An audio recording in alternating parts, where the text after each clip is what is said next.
se connecter à sa partie instinctive, sa partie animale, c'est inévitable à un moment ou à un autre dans sa vie. En tout cas, j'ai encore plein de choses à découvrir, ça c'est sûr.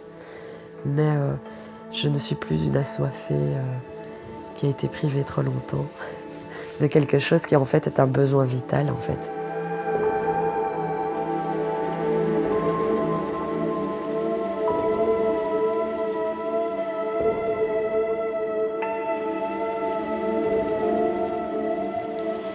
Oh, niveau relationnel, je suis une jeune femme de 33 ans, célibataire dans la société actuelle. Donc autant dire que c'est pas ce qu'il y a de plus facile, mais après, je suis mon petit bonhomme de chemin. Voilà, j'apprends l'indépendance. J'ai eu ma toute première relation sexuelle assez jeune, vers 15-16 ans. Et très vite, j'ai senti que quelque chose n'allait pas. Après, la douleur, lors des premières fois, on nous a bien coachés sur le fait que c'était absolument normal, tolérable et même plutôt rassurant. Et donc voilà, donc sur le moment, je ne me suis pas inquiétée. Et en fait, en gros, de mes 15 ans à mes 28 ans, je souffrais de douleurs énormes. Je l'ai expliqué pendant des années à des gynécos qui ont mis surtout en avant l'aspect psychosomatique. Je devais avoir un blocage qui faisait que je ne laissais pas rentrer quoi que ce soit à l'intérieur. Et donc, pendant des années, j'étais convaincue que ça venait de moi. Et je me suis construite, du coup, une idée sur la sexualité qui a complètement été erronée, parce que pour moi, la douleur faisait partie intégrante de l'acte sexuel, et que probablement toutes les femmes ressentaient plus ou moins ça, et que certaines, notamment peut-être moi, étaient beaucoup plus sensibles à cette douleur. Même en tant qu'adolescente, dans sa féminité, sa sensualité, le rapport charnel, le rapport à l'autre, à l'homme, moi je me suis construite vraiment très différemment des autres.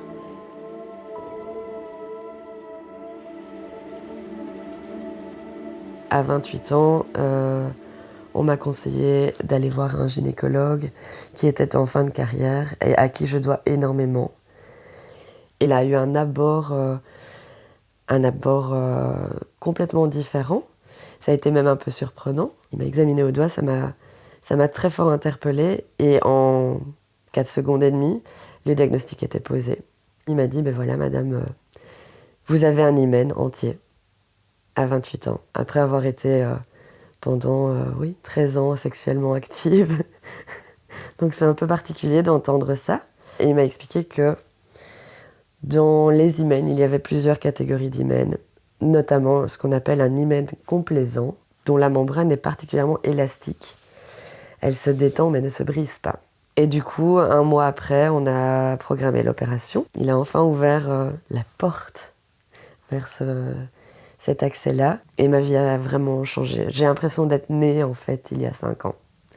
Toute une part de moi, toute cette part féminine et tout ce qui pouvait faire de moi une femme, moi, je l'ai toujours rejeté puisque c'était associé à des douleurs abominables. Donc, je n'y ai eu accès et je ne l'ai exploré qu'après ce moment-là.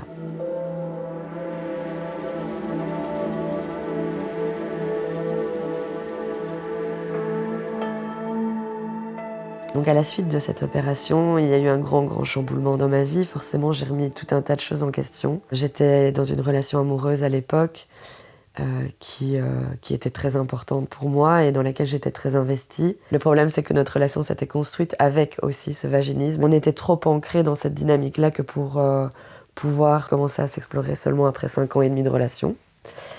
Donc j'ai quitté mon compagnon de l'époque, ayant conscience que cette ouverture, en fait, ouvrait la porte à bien plus que ça, à ma sexualité sur laquelle je ne m'étais jamais intéressée jusqu'à présent. Dès que j'ai refait pour la première fois l'amour et que j'ai découvert déjà, ne fût-ce que je n'avais pas eu mal, j'ai versé toutes les larmes de mon corps pendant. Il ne s'agissait même pas de plaisir ni rien, il s'agissait juste rien que le simple fait de ne pas avoir souffert et d'être restée consciente jusqu'au bout.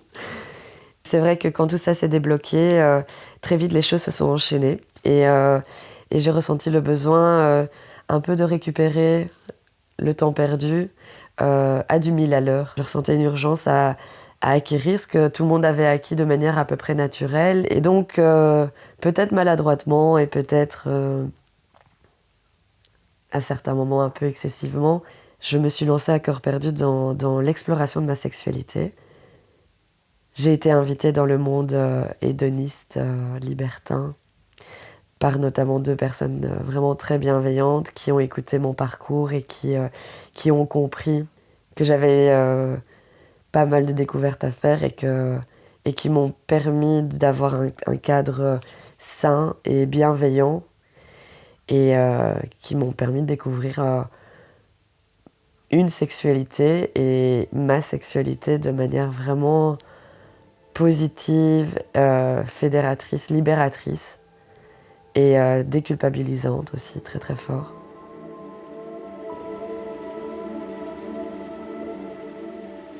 Avec le recul et la maturité, je me rends compte que j'y ai été un petit peu anarchiquement.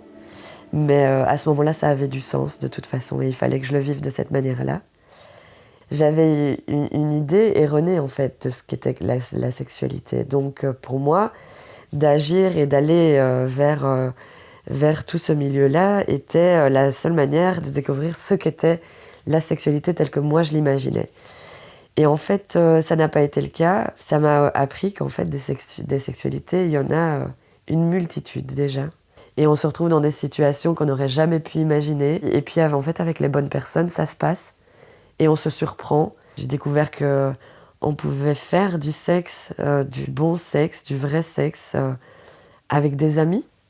Que ce n'était pas forcément associé à un sentiment amoureux aussi. Généralement, les hédonistes, les vrais libertins que j'ai rencontrés, c'est des gens qui aiment le bon, qui aiment le beau. Et que ce soit au niveau gastronomique, au niveau bon vin, belles relations, de l'art.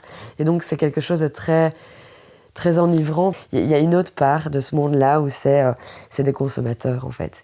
Ils savent que dans ce cadre-là, ils peuvent et qu'il y a du consentement. Et c'est vrai, hein, en soi, ce qu'on fait, on ne le fait que par consentement dans ce milieu-là. Mais ils n'ont pas la philosophie associée. Pour moi, le libertinage, c'est une philosophie.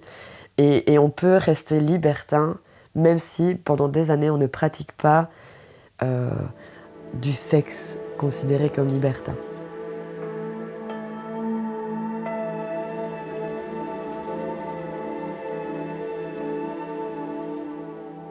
Du coup, là, je me retrouve à 33 ans, donc à être célibataire, à ne pas vouloir avoir honte de ça et à ne pas vouloir avoir à le cacher, mais finalement à parfois en être amené ou à regretter de l'avoir révélé, parce que c'est encore très mal vu, c'est encore bourré de préjugés, et du coup, très vite, quand j'aborde le sujet, très vite, je vois un regard changer. Ok, elle est ouverte sexuellement, elle a une expérience, un appétit. Je vois que je deviens un outil en fait. Je n'existe plus dans ma sensibilité, dans ce que je peux être et tout ça. Je ne deviens plus que sexuelle et ça devient compliqué de n'être réduite qu'à ça.